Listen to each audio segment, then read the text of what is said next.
Alright, this is the final chapter of Fairy Tail. It's been a long time that I have reviewed without any script or anything written down. And I don't have an intention to write down what I need to say because it's in my head. And everything I needed to explain is rather explained enough in the chapter itself. This isn't going to be a review to the entire series. That would take a while to think over, let alone the fact I don't really do that, especially with the score numbering. This is only based on the last chapter itself. You know, I actually isolated myself when the Raw was released or the spoiler was released, and I just didn't want to know about the chapter without having to read the translation. So I decided to wait for a while, isolated myself on social media because I know those guys will go crazy for spoilers. And now we have the final chapter. It's been a while and I have to look back to my old final chapter review from another series, and I'll be honest, I was a bit harsh.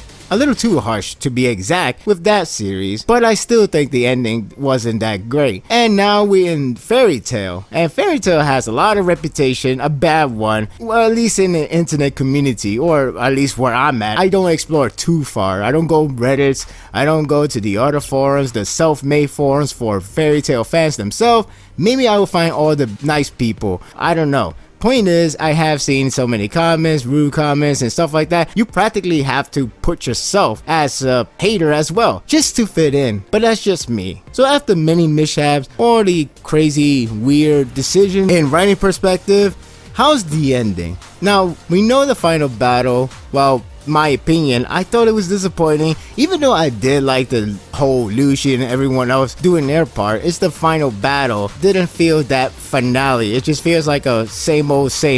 Even if Nasa uses a fiery punch, it's still the same thing. Either way, it was, you know, a hit and miss, I guess. But what about the final chapter? I like it. I'm serious, I like it. I thought it was a good chapter. A pretty decent, heartwarming farewell chapter that surprisingly feels like it has an opening for a sequel. Now, I'm not guaranteed there's a sequel. I'm not that thrilled if there will be a sequel because we don't know what Mashima's next work is supposed to be about. I mean, he could always go back. It feels like he opened it on purpose just in case he wants to give definitive conclusion. And a lot of mangaka has been doing that lately. I mean, even Yu-Gi-Oh got his own movie just to give you the perfect ending, so they say. But my point is, the ending here is satisfying, at least in my opinion. I know all the stuff that happened beforehand doesn't get corrected because of the ending, and I know a lot of people still hate the series. I understand that. I thought the ending did its job to close down the chapter because realistically, the series can go on for a long time. It just so happened to end it here because, well, Mashima's probably tired of it. Mashima probably ran out of an idea. Even though it does taunt us with the idea of 100-year quest at the very end, I don't know, maybe he will come back to it. Now, I have bad history with bad endings, especially a series that seems like it needs a decent enough ending, so I could not be upset. Again, when I'm upset, I'm not really like that serious about it, even if I am screaming out loud. Well, I didn't scream, but I do remember I was actually pretty angry, but it was like, I guess you could say character-wise, and inside I was pretty disappointed. So now with Fairy Tail, I wouldn't say I expect it to be a bad ending. I just expect it to be an ending, a satisfied one, and I got what I needed. Maybe it could be more, but you know, again, it didn't let me down so much that I was actually that disappointed or so frustrated with the series in the end. So I thought it was everything alright. Everything was settled. Everything felt like an ending, with an opening segue to have much more stories to tell. But again, that's how the series was. It just so happened they have a main story with Arcalugia and Zeref, whom are gone now. So what's there to tell? You could do a lot of slice of life. I would be thrilled, but you know, the series has to end some point. So the ending itself, it does conclude a lot of characters. It does show you tidbits of these characters, what they're doing in the future, what they're doing now. Like Sabretooth just held the eating contest once more because it's an annual thing. You got Chelia learning magic just a little by little, but it's good to know that she is trying to learn magic. I'm not sure she can only do small magic or she's just learning and it's gonna take a long time. Either way, that's okay with me. I like the fact that we get to see a lot of pairings and characters resolution themselves maybe not as emphasized, but again, you got a lot of characters to go through. Though I would have liked to see the Alvarez Kingdom just to see what they're doing. That was just pretty much sideline, but I did like the fact that they are trying to unite Alvarez Kingdom and Ishgard. So therefore, it's like a new world is being formed, and maybe, just maybe, if you get a sequel, you could just see how the new world will look like. But again, it's all up for interpretation. But I like the fact that we get to know that the future is looking bright. And then you get the characters like Gajio. He's expecting a baby. You know, I find that funny. I actually remembered there was a light novel that's based on Gajio and Levi having a child that went back to the past from the future, something like that. I don't know much of it, but I think they have twins. If that's true, then expect that to be the case in this one. But it's a nice nod to the light novel, and I like that when Mashima is concluding every pairings in their own way. Not everything is going to be like the simple I love you. It's actually something that's done what the characters are made for. Like you just see with the whole Gajio and Levi, you know, they are so close than ever. The complication between Urza and Jiao is understandable.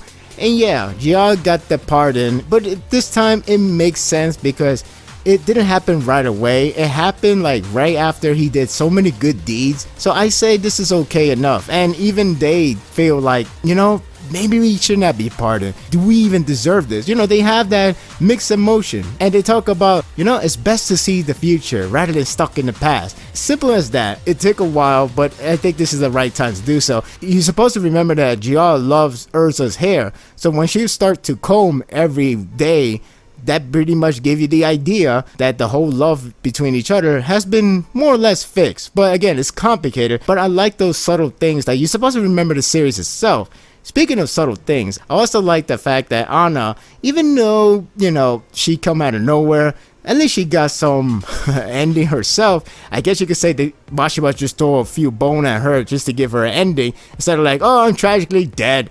But hey, you gotta do something. But one of the things I like was the whole Natsu part. He was like, oh yeah, I like that smell. No wonder it seems familiar. And then Gajio, he's like, oh, so that means you love her and stuff like that. And Natsu is like, yeah, why? He's like, if you connect the dot, which is why Lucy blushed, because if you connect the dot, well, yeah, you get the idea that Natsu is heavily interested in Lucy. Huh, I guess Natsu really loves the family. One thing I would give it credit is that they do have battle scar, and I didn't think Gray and Juvia has one. That's actually kind of surprising, in a way, because maybe I'm so used to no death policy for anyone. I thought it was a nice way to show their love, more or less.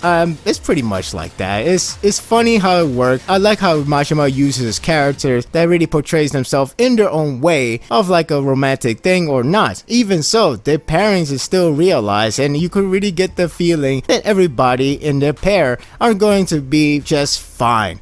With Juvia and Gray, I like that it has that innuendo joke, but it actually works well with this. It's more the fact that Gray doesn't want Juvia to have battle scars. He wants what's best for her, which is actually nice, but the way he senses it made it seem like highly suggestive for, yeah, you know what I'm talking about. Basically, if you read Tokyo Ghoul Re, let's say they wanted to do chapter 125. Point is, I really like how all these characters are used up in this final chapter. Even if it's like a small tidbit, a lot of them has their conclusion, and Makarov even has a side effect where his leg has been paralyzed. He's basically on the wheelchair. At least he's giving some battle scars, and I'm okay with that. But it does suggest that he was revived, so that's kind of interesting, the way he doesn't understand what happened. So it somewhat suggested that he was revived by Zerov and Mavis. Speaking of dumb, this is the part that could only make you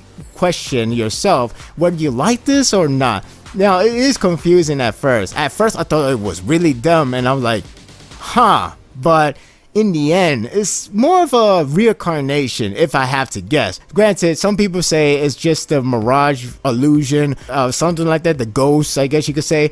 But I do think it's a reincarnation. Their life in the past has been really rough, and they have died. Their soul are going to reincarnate to a much better life and a much better love. So that's actually kind of neat. But again, it's a little bit confusing. It's something that you either don't like that or do like it. It's up to you. Me, I'm okay with it. I'm fine with it.